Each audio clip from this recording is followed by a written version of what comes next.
A dance studio is probably the last place you'd expect to come across a group of recovering addicts, whether it be from drink, drugs or gambling. But here in the Northwest, dancing is being used to rebuild the lives of addicts with the help of a former ballet star. Good. And one, come on. At a studio in the Lowry Theatre, Paul Bays-Kitcher put some young students through their movements, preparing for auditions at the country's top ballet schools. Paul was one of the greatest dancers of his generation. Is that right? Yeah? I was first artist for 4 years, and then I was a soloist for 4 years. I worked with some amazing choreographers and danced all over the world. Worked with Vina Gradov, who was director of the Kirov. So I had a really blinding career.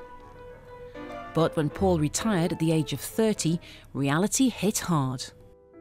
I started dancing when I was 4, went to the Royal Ballet School when I was 10, and then right up to the age of 30. That's quite a long time. And then all of a sudden, nothing. Do you know what I mean? And that really, it broke me.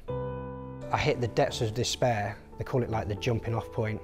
You know, it was like the gates of hell clanged around me, you know, and I felt desperation, I felt loneliness, like few do. Do you know what I mean? I was just isolated. I couldn't go out of the house. It was just, I was dying basically. There was a lot of addiction around me, you know, and I was kind of surrounded by it. I was in the middle of it, and it almost took my life. Paul is now using his dance training and life experience to help others. He's formed a dance company called Fallen Angels, which is made up of recovering addicts. There's a thing in recovery, it says, no matter how far down the scale we've gone, we'll see how our experience can benefit others. So no matter what's happened in the past, what you've done, this could be used to help somebody. Fallen Angels is a non-profit organisation. With the help of grants, a corps of dancers go into prisons and rehab centres, helping others face their demons and find a voice through movement. In the same room, you'd get a guy that was 60 years of age, dying of alcoholism, that was detoxing, and then you'd get a girl 17 years of age that was on the street from shooting up heroin. You know, so it was quite diverse, the range of people that were in there, but they're all in there for the same thing, that they couldn't stop drinking and using. And the process I started to use was, I started with creative writing and exploring people's stories, and then picking out keywords from those stories and seeing how we can generate choreographic material through emotion.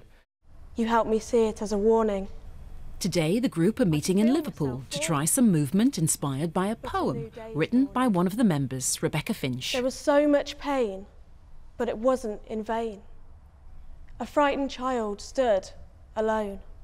So basically what we're going to do today is we're going to work from Becky's poem, because I think it's so powerful and it means so much about a person's journey in recovery and the struggles that they come up against as well. So there's some key words that kind of came out of that, and one of the words was, I could feel myself falling. Yeah. So if you were to put an image on me as falling, like an emotion, to try and connect with the emotion inside, and then how would that come out into movement? There was so much pain.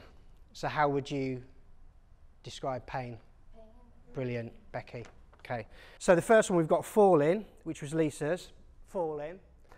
Then this one is trying to contain something which could be your addiction, bringing it into your heart, and then here. If I didn't have like a drink or a drug inside me, you wouldn't have got me doing anything really.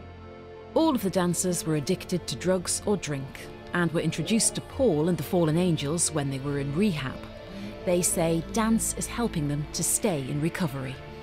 I'm dancing from my addiction, I'm dancing from my past, you know, and it's kind of like I'm letting go of it, you know, all that, and I can feel that, you know, and that's the energy, you know, flowing through me, and the energy from the group, you know, and the energy from Paul, you know. Okay, if we just find some space. Face front. It's helped me a lot. I have a lot of pain. Pain even when I was using, and all the sadness, but also pain when I'm like ill. And I express that and that helps me deal with it. Expressing like all that pain, It's like, do you know when you're angry and you want to lash out? You just want to lash out. And this is like, you don't have to get angry. That just eases my anger and all my emotions, and it takes it away in dance. With the support of the other fallen angels, they are rebuilding their lives. I've now got a little part-time job, but I've also, the big thing in my life is I'm going to go to college. It's an HNC, which is like a first-year degree, and to study dance. Obviously, my technical ability isn't amazing, but they said my passion, my heart, you know, it's all there. So it's going to be a really hard year, but I can't wait. I cannot wait for that year. You know, I've got friends, true friends now, who are not like introducing me to drugs. I've got proper true friends who are there for me, loving me and don't want nothing in return. You know, I'm there for them, and that's proper friendship. You know, we're like a little family. After practicing all afternoon, the dancers are ready to try out their latest piece on a stage. I could feel myself falling, but a new day is dawning. There was so much pain, but it wasn't in vain. Like a risen fallen angel, I'm flying again. My chains are broken, now I'm free to help someone like you helped me.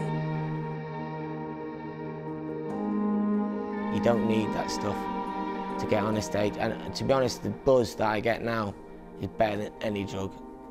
When you're on that stage and you come off and your heart's pounding and you're just like, you know, and the people are clapping, I love it, honestly, I really love it.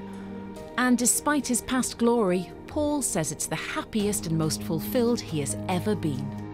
And I never thought something that I'd done for years and years, and with all that destruction that happened as well, could be used as a beautiful tool to inspire and motivate people.